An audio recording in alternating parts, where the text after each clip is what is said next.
Wrestling fans, what's going on, man? It's Black Couch Booking here with a brand new video. If you're new to the channel, please like, comment, subscribe. And if you're old to the channel, Couch Crew, you already know what's going on. Hey man, listen, if you're interested in buying some merch, you can click on any one of my videos. You'll literally see my merch right under the video, right above the comment section. You click any of those, go to the store, you can see all the different types of colors. I got sweaters, I got shirts, I got hoodies, I got mugs, I got everything. So I would love for you to support the channel, and shout out to Teespring for, I partnered with them to, make merch for you guys. And I'm hoping it's a great partnership. And if you're happy with the quality, I'm happy with the quality of my sweater. And if it works out, then we'll keep making more merch, because I made this design myself and I made all the designs myself. There are other designs on there as well. And if not, then we'll move on. But I definitely want you guys to check it out. And I definitely want you guys to go to the Patreon, join the Patreon where I'll upload wrestling content and other content. That's it though. Anyway, man, we're here to have another evisceration today, and this one is a special one because this is not an evisceration of a group or individual. This is an evisceration of a match. This is the evisceration of the triple threat match. I tried my best to see how many triple threat matches were booked from 2024 to 2025, and I could not find the exact number. I would say, me personally, if it's 365 days in a year, I would say at least 200 triple threat matches have been booked, and that is nasty. I don't care what none of you say. That is disgusting. And let me tell you why. The triple threat match was one of those matches that you were so interested in seeing. And if you can hear my fan in the background, bro, it's hot as hell, but I wanted to show off my sweater. The triple threat match is one of the most interesting matches back in the day, back in the Ruthless Aggression era, Attitude era. I used to love the triple threat match because it was very unpredictable. Back in the day, the triple threat match was literally used to promote all three individuals in the match, because the story had to lead that way, or they just wanted to put three individuals fighting for a title. You know what I'm saying? Like, think about the triple threat match. I think it was Night of Champions between the WWE champion, the ECW champion, and the World Heavyweight champion. Like, stuff like that, even though, the winner didn't win both of the belts or nothing like that. I forgot how that went. Maybe it didn't finish at all. But anyway, that's besides the point. Like, think about what triple threat match used to mean back in the day. Think about you wanting to do a triple threat match back on Smackdown versus Raw. But think about that, how that made you feel. Now look where we are at today. Triple threat match is literally used all the time. And it's not only is it used all the time, so it has no mystique. It is now used to keep one person strong, and we already know more than likely who's going to take the pin. If you have a triple threat match for a championship, you're going to have the champion, you're going to have the person who is very, very strong, but you don't want them to get pinned, Rhea Ripley, we'll talk about that in a second, and then you have the person who's obviously going to get pinned. Not only that, we have triple threat matches for tournaments, multi-person matches for tournaments. They try to get cute on us for King, Queen, and the Ring and do fatal four-ways.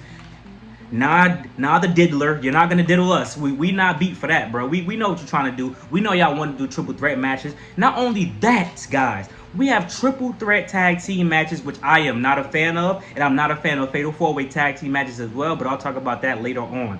The triple threat match has lost all its aura and mystique. I don't care what none of y'all say. 9 times out of 10, we know who's taking the pin. It'll be rare that we like, oh, this person took the, okay, this person took the pin. Oh, wow, I'm shocked. But 9 times out of 10, you know who's going to take the pin. A prime example is triple threat matches that feature Rhea Ripley. I would be shocked if Rhea Ripley took the pin at SummerSlam and Io Sky didn't take the pin. Rhea Ripley should have took the pin at WrestleMania. The story was between Bianca Belair and Io Sky. Rhea Ripley had no right to be in that match. And I'm not hating on Rhea Ripley. I love Rhea Ripley. Rhea Ripley is very, very good in the ring. I like her character, and I like what she's done since the Judgment Day, the new Judgment, well, the original Judgment Day started. I love Rhea Ripley. But, and I loved her before that, NXT as well. But it's nasty, guys.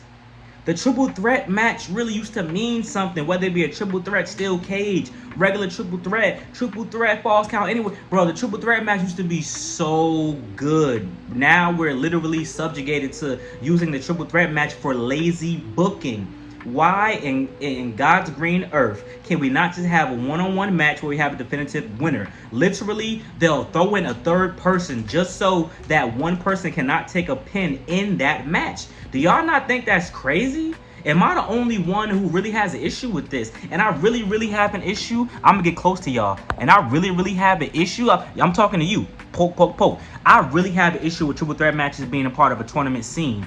Bro, have one-on-one matches, have the person lose. And you know what's crazy? It's not like if they do a triple threat match, then the person who didn't get pinned gets to go to the losers bracket and get another chance. They literally only do that in like NXT, where the person who loses the multi-person match will get another opportunity because they didn't get pinned.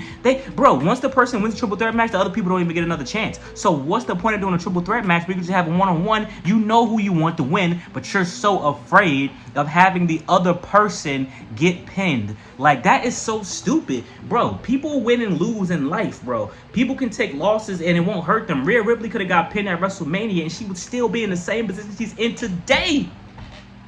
If she get pins at SummerSlam, that will not hurt her. People might actually like that. But, well, you know, Io Sky was the champion. At least she didn't get pinned, you know, to try to get the title back. And boy, oh boy, back to the tournament thing. Is that not the stupidest thing you guys ever heard?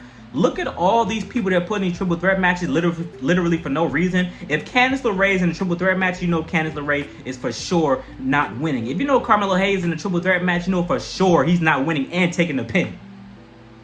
Is that not lazy booking? That's literally booking to either cover up that the other person in this match is not really that good, or it's literally just so I could make sure this other person remains strong.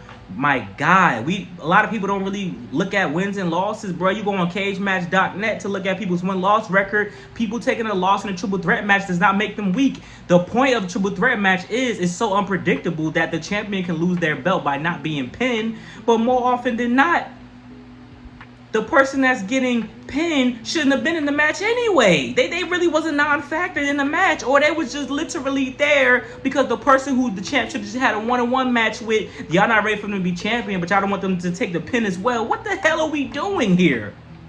And don't get me started on triple threat tag team matches. That is the stupidest stipulation. I know it's been around for some time, but it's been dumb since it's been around. If I'm in a match with other tag teams, why am I tagging in another person? Because I'm tired. Tagging your partner. Why another person could blind tag me and get me out of the match when I'm on fire? That's dumb. Do a tornado tag match. Do a ladder match. Do anything. Anything else works, bro. Tag team matches with multiple tag teams. You got 10 people on the damn ring apron. It's stupid. On the ropes is dumb. It's really dumb. It makes no sense, bro. Like I said, I love multi-person matches, but it is now being used to protect somebody who, bruh, if you want to protect them so bad, just let them win the damn match. Well, this person, you know what? This person cannot take the pin. Bruh, don't put them in the match at all then. You're doing us as fans a disservice. It's literally disgusting. It's a disgusting trope. I'm sorry, bruh. It's not fun. Triple threat matches are no longer fun. Triple threat matches, the only thing that makes triple threat matches fun is that there's no DQ, but oftentimes they don't even be using the no DQ unless somebody interfered. I would be cool if the triple threat match people actually brought out weapons more often than not, but they don't. The only time the DQ thing really works in triple threat match in today's wrestling, today's WWE, is if somebody has a team that interferes. That's the only way that the DQ thing is alright. Make sure we acknowledge that no DQs, no rope breaks, no none of that. But bro, people don't even use weapons most of the time. Maybe if it's for the belt, maybe they'll use the belt. But come on, like if we're gonna do triple threat matches more often, can we at least get creative? Like we could bring out a table in a triple threat match. We're gonna do all that. I don't care if it's on Smackdown. I don't care if it's on Raw. I don't care if it's on NXT. We could use some kendo sticks. Oh nah, somebody's just gonna interfere. And then that's another thing. If it's a triple threat match with somebody that's in a faction or a stable, you know somebody's gonna interfere. So it kind of takes you out of the match regardless. Like, I don't understand how we got to this point. Like, why the triple threat match is a crutch. It is a crutch for lazy booking, trying to keep people strong, and doing the champion a disservice. I'm the champion, but I can't beat the strongest person in the match, so I got to beat the quote-unquote weakest person in the match. And that's some bullshit too, because what you're doing is you're making that third person look like the weakest person in the match, but somebody like Bianca Belair is not the weakest person in the match. The triple threat match that was really most justified to me and made sense, and is not in recent time, Becky Lynch, Ronda Rousey, Charlotte Flair, even though that was a throw-in as well, because it should have just been Becky versus Ronda Rousey, but that was a throw-in because it's good that it was for both of the titles, and it was unpredictable. A lot of people thought Charlotte Flair could have won that match, bro. That was unpredictable. You could have had Charlotte Flair win and solidify that she's the greatest. You could have let Ronda Rousey win to be a surprise, and then Becky Lynch was justifiably the hottest act at that time, so her winning was the logical choice. But now we have triple threat matches with guys and gals that is like, we know that person's not. We know Mia Yim is not gonna win. We know Alba Fire is not gonna win. We know Piper Niven is not gonna win. We know Carmelo Hayes is not gonna win. We know that these people are not going. We know Aleister Black, Ron Killen. We know they're not gonna win the match. So why they in a triple threat? It takes away all the surprise. Wrestling's supposed to be surprised. No fan should be able to predict every single triple threat match bar for bar. Do y'all not think that's crazy? Do y'all not think that's crazy, bro? Like, seriously, bro. And now, I kid you not, they're going to do the same thing with Fatal 4-Ways. It's going to be a little bit more unpredictable because there are two people who will be opted to take the pin. But at the end of the day, you as a fan know who's in there because they're not going to win. Who's in there to keep one other person looking strong. It's going to be the champion, the person that looks hella strong but can't lose, and it's going to be two stragglers. Listen. This is the death of the triple threat match. This is the evisceration of the triple threat match. And we got a triple threat match at SummerSlam that Rhea Ripley shouldn't be in. It should just be Naomi versus Io Sky. Because more than likely, Io Sky's taking the pin regardless. So why is Rhea Ripley in the match? Just so we can have another good match. They just had a triple threat match and they just had a one-on-one. Oh, we're about to do another tournament. Why are we doing triple threat matches for the tournament? Well, you know, there's a lot of people who are good candidates that should be. No, those third options that are added to the triple threat match were never going to win a King of the Ring. Was never going to qualify for Money in the Bank. Was never going to be none of that. So why even have them in the match? Or you make the bracket bigger, and then you have a losers bracket. You want to do a real tournament? You want to flush out well, you can't do a real tournament because the damn PLEs are so close together that you have to literally rush it and do a triple threat match instead of having a bracket of 8 on this side and 8 on that side. But no, we got to do 4 and 4, and we got to have triple threat match, triple threat match, triple threat match, triple threat match. Lazy, uninspired, nasty work booking. Y'all cannot tell me otherwise, bro. Defend it in the comment section if you want to. Just go on. Go ahead. I'm waiting. I eat cheeks 567 said, get your bitch ass out of here, dog. You can't defend it. No, there's no way possible. I'm not gonna hold y'all too long though. I want to know your thoughts in the comment section. You see my do-rag in the wind.